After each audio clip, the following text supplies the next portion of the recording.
Coming up on Dallas Mavericks Today, are the Mavs still in on Grant Williams? We'll explore the latest there. And also, is Matisse Thybulle a player that Dallas could be interested in signing as well? And lastly, a Myles Turner trade out there has surfaced. Hey, lo and behold, we're talking Myles Turner trade.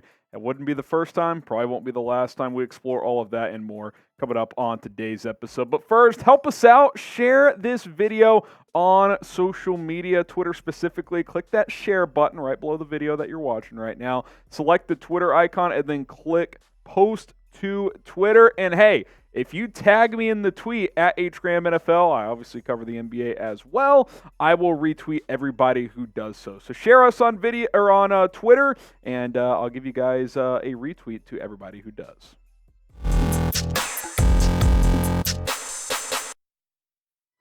My name is Harrison Graham, and you are watching Mavericks Today by Chat Sports. Lots to get into, like I previously mentioned, so let's jump on in here. Grant Williams, what is the latest there? Marc Stein says that the Mavs do still have interest in signing Grant Williams, which has been, of course, previously reported and discussed for several days now, but he doubled down on that previous reporting in the last 24 hours. Grant Williams, whose numbers aren't going to jump off the page here, but I think he could be in line for a bigger role for a different team. Obviously, the Celtics are a very, very deep roster, so he's been primarily a reserve role, 15, 20 minutes per game, but 8 points, 4.6 rebounds. You like the shooting splits, right? 45.5% from the field, almost 40% from three. And you look at his career numbers in the last 3 years specifically, he's become a knockdown shooter. He's a guy who's going to shoot 38 to 42% from three-point range. And, you know, I don't know if an ideal role for him is as a starting four, but I think that could be the pitch the Mavs make, right? Like, if you sign Grant Williams, who is a restricted free agent, obviously the Celtics could match, so that's something to consider.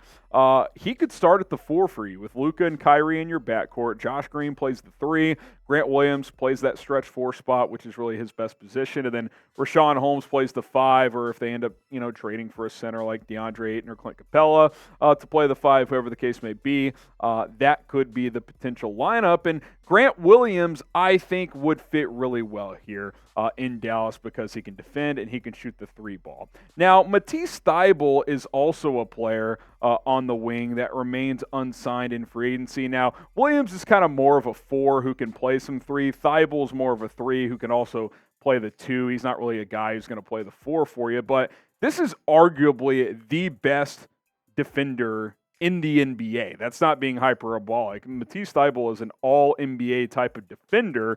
Here's what Marc Stein had to say about him, saying, neither can be formally signed to an offer sheet because they're both restricted before July 6th on Thursday, so the Mavericks have been limited to smaller free agent expenditures in the interim, agreeing to terms with guard Seth Curry and Dante Exum and re-upping Dallas front court fixture in Dwight Powell. So no offer sheets can even really be signed until July 6th. There's no reason to have it leak early because that gives just Boston and Portland even more time to match because that clock doesn't start until the 6th. So pick one to sign. Which restricted free agent would you rather land? I think Williams would certainly be more expensive, but obviously you only have the mid-level exception anyway. So you could offer him the full 12.4. Thybulle, I don't think I'd offer him the full 12.4. Maybe you offer him like 6 to 8. Let me know what you guys think. Type GW for Grant Williams, or you can type MT for Matisse Thybulle. Now, you look at his stats last year, and the biggest knock against Matisse Thybulle has been his inability to shoot the three ball. Well, after he got traded to Portland, small sample size, 22 games, he shot the ball well from downtown, 38.8%. Like, I actually don't even need him to shoot that well. Like, if he's 35, 36% from three with his defense, he can start or at worst be a high-level reserve in this league because, again, he is one of the best perimeter defenders, if not the best in the NBA. That's not a joke. He can defend 1 through 3s. He can hold his own when he gets switched on a big, he's strong, he's physical, he's quick, he's got excellent footwork. And the bottom line is when you talk about Thybulle and Grant Williams, you need help on the wing, and they would both help tremendously in that regard. They missed Dorian Finney-Smith's defense in a major way once they traded him for Kyrie Irving. I'm not saying I regret that trade. I don't. What I am saying, though, is you need physical defenders around Luka and Kyrie if that's going to be your backcourt, which obviously it is. Thybulle can help there. Grant Williams can help there. Williams can space the floor offensively and shoot. Hopefully Thybulle can be decent enough shooting. That way you can play him extended minutes if needed because he's so good defensively that he's a guy you want to have on the floor a decent amount.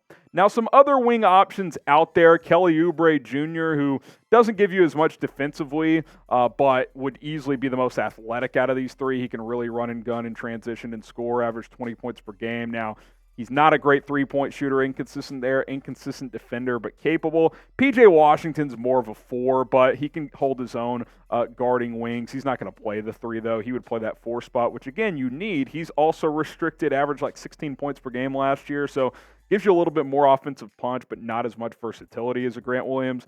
Malik Beasley, Michael Scotto mentioned him. He's kind of a 2-3 hybrid, really more of a 2, though, and you've got plenty of those, so I'm not as interested there. But Oubre and P.J. Washington, in addition to Thybulle and Grant Williams, that's 4 players that if you ended up with any of those 4, I'd be pretty happy with any combination of those additions. Now, coming up here in just a moment, Sports Illustrated's Michael Mulford proposed a Myles Turner trade to Dallas. Where have we heard this before? The North Texas former North Texas resident Myles Turner, who played high school ball in Dallas. Could the Mavericks finally land him? We'll explore that. But first, hit that subscribe button here at Dallas Mavericks Today. The link is down below, youtube.com/MavsTV.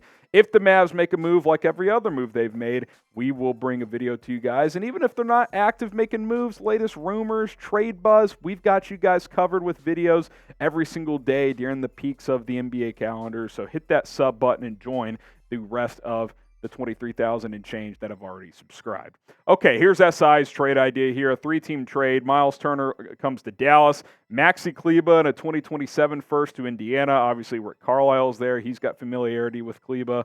And then the Spurs, who have $25 million in cap space, would take on T.J. McConnell from the Pacers, JaVale McGee from the Spurs, 2024 first-round pick from Indiana, 2030, or both second-round picks, from Indiana and Dallas in 2024 and in 2030. So Dallas has given up a first and a second in Kleber to get Turner, which, quite frankly, I'm probably doing that move. JaVale McGee, who cares at the end of the day. Turner last year was terrific. He was able to stay healthy for the most part. He's always going to be a guy that misses some games, but compared to the year before, played a lot more. 18 points, 7.5 rebounds. Year in and year out is one of the best shot blockers, rim protectors in the National Basketball Association. Shot the ball tremendously, 55%. He can get out to the three-point line, 37% from 3 as well. And look, I like where the Mavs sit at center compared to last year. It's not flashy. Holmes, Lively, and Powell, those are all guys who can play in a rotation. Lively may take him a little bit longer to get up to speed as a rookie, but let's be real. If you can upgrade and get a guy like Myles Turner, like that is just something that's got to be under heavy consideration because he would easily be the best center you've had than Tyson Chandler, and he's more talented than Tyson Chandler. He would be absolutely perfect for what this team is trying to do. Pick and roll, pick and pop game with Kyrie and Luka. You've got guys who can play on the wing. Hopefully you sign another one of these guys that we previously mentioned as well. And you're feeling pretty damn good going into next season. I already like where the Mavericks sit after what they've done in the draft and in free agency, but 1 or 2 more moves, get a center, get another defensive wing, you're cooking with gas. Like, this could really come together and be a nice bounce-back campaign after a disappointing season a year ago. Now, should Dallas trade for Myles Turner? What do you guys think? Type Y for yes, type in for no. Get your votes in the comments section, and if the Mavs make a move, we'll see you soon here on the channel.